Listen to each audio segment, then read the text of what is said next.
ముఖ్యంగా నల్గొండ కాంగ్రెస్ పార్టీ అభ్యర్థిగా ఉన్నటువంటి రఘువీర్ రెడ్డి 5 లక్షల పైచిలుకు ఓట్లతో 5.5 లక్షల ఓట్ల పైచిలుకు మెజార్టీని సాధించడం జరిగింది. అలాగే రామసాయం రఘురామ్ రెడ్డి గారు ఇక్కడ ఖమ్మంలో కూడా ఆయన కూడా భారీ మెజార్టీని సొంతం చేసుకున్నారు.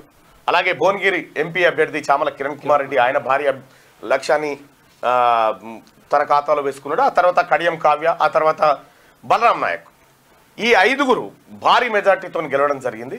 ఈ ముఖ్యంగా వీళ్ళున్నటువంటి ఈ 5 సెగ్మెంట్లు ఏవైతే ఉన్నాయో ఇప్పుడు వరంగల్, నల్గొండ, ఖమ్మం పార్లమెంట్ ఏది పట్టభద్రుల ఎమ్మెల్సీ పరిధిలోకి వచ్చేటువంటి 3 ఉమ్మడి జిల్లాలకు సంబంధించి 5గురు ఎంపీలు వాళ్ళందరికీ, అలాగే గెలిచిన మిగతా కాంగ్రెస్ పార్టీ అక్కడ జైరాబాద్లో సురేష్ షెట్కర్ గారు, ఆ తర్వాత నాగర్ కర్నూలులో మల్లు రవి గారు, నాగర్ కర్నూలులో భారతీయ జనతా పార్టీ వర్సెస్ కాంగ్రెస్ మధ్య జరిగింది. అక్కడ ఆర్ఎస్ ప్రవీణ్ కుమార్ గారు 3rd ప్లేస్కు పరితమైండు. నేను ఇదే మార్నింగ్ న్యూస్లో చెప్పినాం, మేమిద్దరం 3rd ప్లేస్లో ఉంటాం ఆర్ఎస్ ప్రవీణ్ కుమార్ గారు అని చెప్పినాం. అన్నట్టుగానే 3rd ప్లేస్కి అయిపోయాడు. మెదక్లో అనూహ్యంగా రఘునందన్ రావు గారు ఆ ఒక్క సీటు నన్నారు 1 అని చెప్పి నన్నయింది 1 నన్ను అని చెప్పి కేసీఆర్ ఏదైతే బీజేపీకి 0 లేకపోతే 1 సీట్ వస్తుందని చెప్పిండో అది బీఆర్ఎస్కి పడ్డది. బీఆర్ఎస్ పార్టీ గుండు 0 అదాపాతాళానికి తొక్కబడ్డది బీఆర్ఎస్ పార్టీ.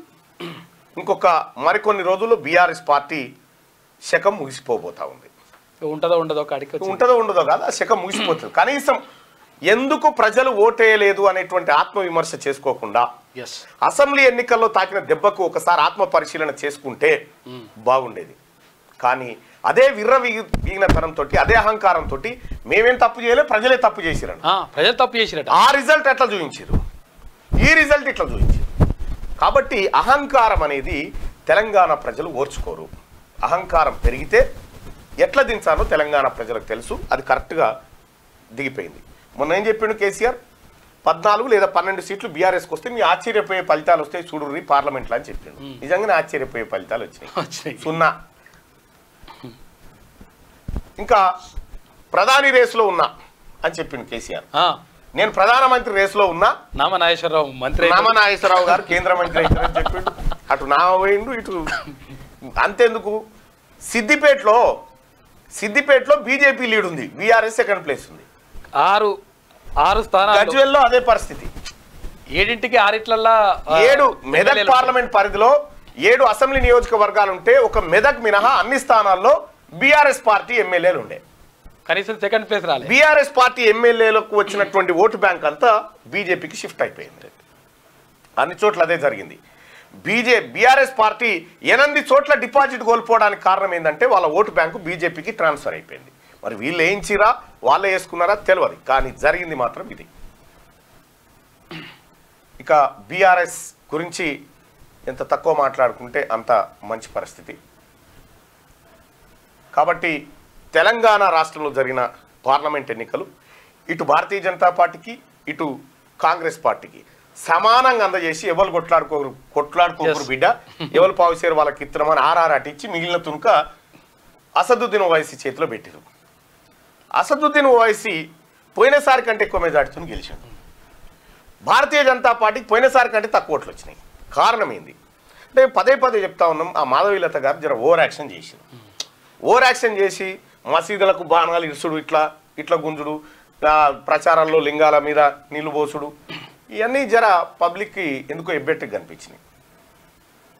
యాక్షన్ చేయాల్సిన దానికంటే ఓవర్ యాక్షన్ ఎక్కువైపోవడంతో మాధవీలత గారికి దెబ్బ పడ్డది అక్కడ. సో ఇక పాత బస్తీలో ఆమె ఇంకొక 16 సార్లు పోటీ చేసినా గెలిచే పరిస్థితి లేదు. పాత బస్తీ అట్లా రాసిపెట్టింది, దానికి ఎవడేం చేయలేడు. భారతీయ జనతా పార్టీ 4 స్థానాలు నిలబెట్టుకుని ఇంకో 4 స్థానాలు ఎక్కువ పెంచుకున్నప్పటికీ కాంగ్రెస్ పార్టీ ఇక్కడ 5 పెంచుకుంది. బండి సంజయ్ గారికి గతంలో కంటే భారీ మెజార్టీ వచ్చింది. అరవింద్ గారికి మంచి మెజార్టీ వచ్చింది. రఘునందన్ రావు గారికి ఆయన ఊహించిన దానికంటే కొంత గొప్ప మెరుగైన ఫలితమే వచ్చింది. అక్కడ పోటీ చేసినటువంటి బీఆర్ఎస్ పార్టీ అభ్యర్థి 3rd ప్లేస్ పోయిండు. ఇక ఆదిలాబాద్లో భారతీయ జనతా పార్టీ అభ్యర్థిని మార్చినప్పటికీ మంచి మెజార్టీతో వచ్చింది. అక్కడ కూడా సికింద్రాబాద్ జర్ర అయితే కిషన్ రెడ్డి పని అవుతుండే, అటు ఇటు పెట్టి మొత్తానికి బయటపడ్డాడు. మల్కాజ్గిరి ఈటల రాజేందర్ గారు 3 లక్షల పైచిలకు మెజార్టీతో గెలవడం జరిగింది. డికే అరుణ గారు అతి తక్కువ మెజార్టీతోని అక్కడ గెలవడం జరిగింది. ముఖ్యమంత్రి రేవంత్ రెడ్డి గారు చాలా ఆ సీట్ పైన దృష్టి పెట్టినప్పటికీ అది పోయింది. ఆ తర్వాత చెవెళ్లలో మనం అనుకున్నట్టు కొండా విషయాన్న మంచి మెజార్టీతో గెలిచిండు. అయితే భారతీయ జనతా పార్టీ అభ్యర్థులు స్ట్రాంగ్గా ఉన్నారు. పార్టీ బలహీనంగా ఇక్కడ ఉన్నప్పటికీ అభ్యర్థులు స్ట్రాంగ్ ఉండడం, కాంగ్రెస్ పార్టీలో కొంతమంది అభ్యర్థులు అంటే అభ్యర్థులను మార్చడము, తర్వాత రంజిత్ రెడ్డి గారిని తీసుకొచ్చి ఇక్కడ పెట్టడం, అక్కడ పెట్టడము, ఆ తర్వాత వాళ్ళని పట్నం మహేందర్ రెడ్డి ఫ్యామిలీని తీసుకొచ్చి మల్కాజ్గిరిలో పెట్టడం, ఇదంతా కొద్దిగా క్లమ్సీగా డిస్టర్బెన్స్ అయిపోయింది. డిస్టర్బెన్స్ వల్ల దెబ్బతిన్నది. లేకపోతే ఇంకా కొన్ని స్థానాలు పెరిగేటి వాస్తవానికి కూడా. ఈ రకంగా ఫలితాలు జరిగినాయి. మొత్తానికి పార్లమెంట్ ఎన్నికలు మరో 5 ఏళ్ల దాకానైతే లేదు. కానీ భారతీయ జనతా పార్టీకి కళ్ళెమేసినంత పనిచేసారు ప్రజలు. 400 సీట్లు ఇస్తే రాజ్యాంగాన్ని మార్స్తావా తాతాని నువ్వు 240 కాడ కట్టడి చేసేసారు. ఇతర పక్షాల మీద ఆధారపడేటువంటి అనివార్యతను క్రియేట్ చేశారు ప్రజలు. కాబట్టి భారతదేశ ప్రజలు ఎన్డీఏ పక్షానికి ఏదో చెప్పాలనుకుంటున్నారు. ఎన్డీఏ పక్షానికి ఏదో చెప్పాలనుకుంటున్నారు. వింటే మంచిది.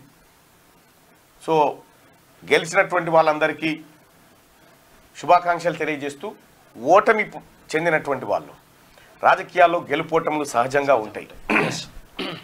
ఒకప్పుడు పూర్తిగా భంగపడ్డ పవన్ కళ్యాణ్ గారు 100/100 ఎన్ని సీట్లు ఇచ్చారో అన్ని సీట్లు కొట్టేసి కాలం ప్రతిసారి అగ్ని పరీక్షలు పెడుతూనే ఉంటారు. కొంతమందికి ఓడిపోయిన వారు కూడా బాధపడడానికి లేదు. కాబట్టి రాజకీయాలు అనేటివి కేవలం ఎన్నికల వరకే ఉండాలి. ఆ తర్వాత ప్రజా సంక్షేమం కాంక్షించాలి.